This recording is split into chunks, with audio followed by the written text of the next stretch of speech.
Okay, YouTube channel එකට ඔයගොල්ලෝ සාදරයෙන් පිළිගන්නවා. අද මම කතා කරන්න යන්නේ Dax වල date diff කියන function එක ගැන.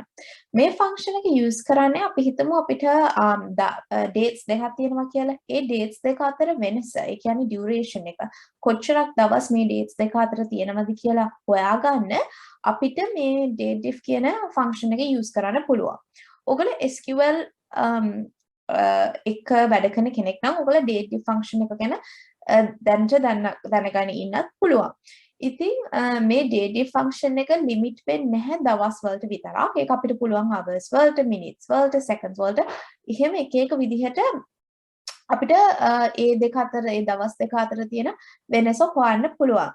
ඉතින් මම ඔයගලට අද example එකක් පෙන්නන්න කොහොමද මේ දවස් දෙකක් මගේ ළඟ තියෙනවා start date end date කියලා. මේ students table එකේ ඒ start date එකයි end date එකයි අතර වෙනස duration එක මට පුළුවන් date diff කියන function එකෙන් හොයාගන්න. ඉතින් මේ මම පොඩි table එකක් අරන් තියෙන්නේ මේ උදාහරණයක් හැටියට මේක students table එකක්. මේ students පස් දෙනෙක් ඉන්නවා. ඒ පස් දෙනාගේ ඒගොල්ලෝ ඒ ක්ලාස් එක පටන් ගත්ත දවසයි ඒ ක්ලාස් එකෙන් අයින් වුණ දවසයි ඕගොල්ලන්ට මේ සඳහන් වෙලා තියෙනවා. ඉතින් මේ date diff function එක use කරන්න Dax වල හරිම ලේසි. මම new column එකක් add කරනවා. new column එක කියන icon එක මෙතන ගහලා ඊට පස්සේ මෙහෙම new column එකක් වැටෙනවා. එතන formula bar එකක් මෙතන වැටෙනවා. ඔගේ Dax function එක මේ formula bar එකේ ලියන්න පුළුවන්. ඉතින් මම duration කියලා මේ column එක නම් කරනවා.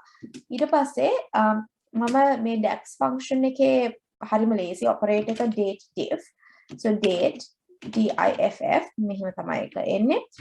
වරහන් ඇරලා ඔයාලට පේනවා කොහොමද date diff function එක use කරන්න අවශ්‍ය වෙන්නේ කියලා. ඔයාගේ පළවෙනි date එක කියන්නේ start date එක පළවෙනියට දාන්නේ.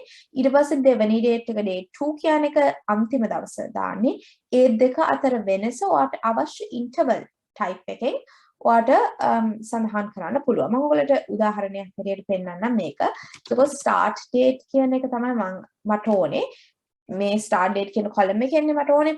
ඉතින් ඔයාට ඒ start date කියලා start ඒ කියන්නේ type කරන්න පටන් ගත්තාම ඔයගොල්ලන්ගේ options එනවා. ඒ option එක click කරාම හරි. ඊට පස්සේ ඔයාලට පුළුවන් මේකේ comma එක දාන්න. ඊට පස්සේ ඔයාලට end date එකත් එහෙම type කළාම හොයාගන්න පුළුවන්. මෙහෙම end date. දැන් මේකේ පොඩි වෙනසක් තියෙනවා. ඔයා මේ Excel වල formulas කරලා තියෙනවා. හැබැයි Excel වල ඔයා pivot tables වලින් formulas කරලා. එහෙම නැත්නම් table කියන table එකක් අපි Excel වල හඳුන්වන්න පුළුවන්. ඒ කියන්නේ එක range එකක් අපිට table එකක් කියලා classify කරන්න පුළුවන්. ඒව වල formulas විදිහට තමයි මේ formulas උත් වැඩ කරන්නේ Dax වල. පළවෙනියට මේ table එකේ නම තමයි සඳහන් වෙන්නේ. ඊට පස්සේ මේ විදිහ square brackets open වෙලා close වෙලා ඒ දෙක අතර තමයි ඔගේ column name එක සඳහන් වෙන්නේ. ඒක පොඩි වෙනසක්. ඉතින් ඒක ආයෙත් මම comma එක දාලා දැන් ඔයාලට පේනවා ඇති එක එක මම දැන් comma එක දාලා මේ interval එක තමයි මම specify කරන්න ඕනේ. එක එක options එනවා. ඔයාලට පුළුවන් days වලින්, hours වලින්, minutes වලින්, months වලින්, quarters වලින්, seconds වලින්, weeks වලින්, years වලින් ගොඩාක් options එනවා. ඉතින් මේ options ඕන එකක් ඔයාලට use කරන්න පුළුවන්. මම පළවෙනි example එක හැටියට day කියන එක choose කරනවා. day කියලා type කරන්න පුළුවන්. එහෙම නැත්නම් මම කරා වගේ click කළා select කරන්නත් පුළුවන්. ඊට පස්සේ වරහන් වහලා enter කියලා ගැහුවාම බලන්න මේකේ මොකද වෙන්නේ කියලා. හරිම ෂෝක්.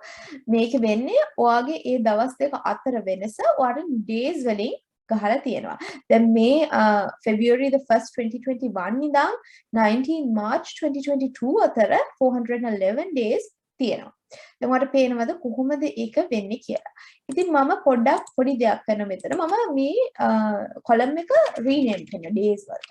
right? එතකොට ඔයාලට කියනවා days කියලා මේක වැටෙනවා. ඔයාලට rename කරන්න එහෙම ලේසියෙන් පුළුවන්. එතකොට මෙන්න මේකත් rename වෙනවා. ඉතින් අපි බලමු කොහොමද මේකේ අනිත් options කොහොමද use කරන්න කියලා. ඒ කියන්නේ අනිත් interval options. හරි.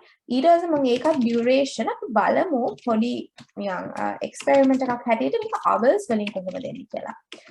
sure නෑ මේක work වෙනවද කියලා actually මම මේක මුලින් කළා නැහැ මේ dates දෙකක් අතර. මොකද මේ specifically මේ dates කියන types එකකින්ද ඔයගොල්ලෝ ඒක පොඩ්ඩක් ඔළුවේ තියාගන්න. ඊට පස්සේ ඔයාලට පුළුවන් start date අපි choose කරනවා ඊට පස්සේ end date කරනවා ඊට පස්සේ අපි හිතමු මේකේ hour කියන ඒක බලන්න. මොකද්ද වෙන්නේ කියලා බලමු. හරි. ඒක work වුණා. හරි. ඔයාලා ඕන නම් ඒක ආයි check කරන්න මම new column එකක් add කළා. අපි බලමු duration days වලින් 24 times කරාම මේ ගානද එන්නේ කියලා. ඒක හරියම ලේසි කරන්න. Excel වගේම තමයි ඒ step එක. අපි බලමු check කියලා. ඔයාලා මේක check කරන්න ඕනේ නැහැ. ඔයා ඇත්තටම කරනකොට මම මේක just දැන් කරනකොට check කරන්න බලමු. ඊට පස්සේ times 24 asterisk 24.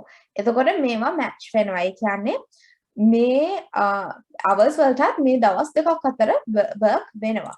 ඉතින් මම මේක දැන් actually වෙන column එකක් හැටියට දාමු. අපි හිතමු අපිට months ගාන. අපිට මේ දවස් දෙක අතර තියෙන months ගාන හොයන්න ඕනේ කියලා. එතකොට අපි duration months කියලා මම දාන්නම්.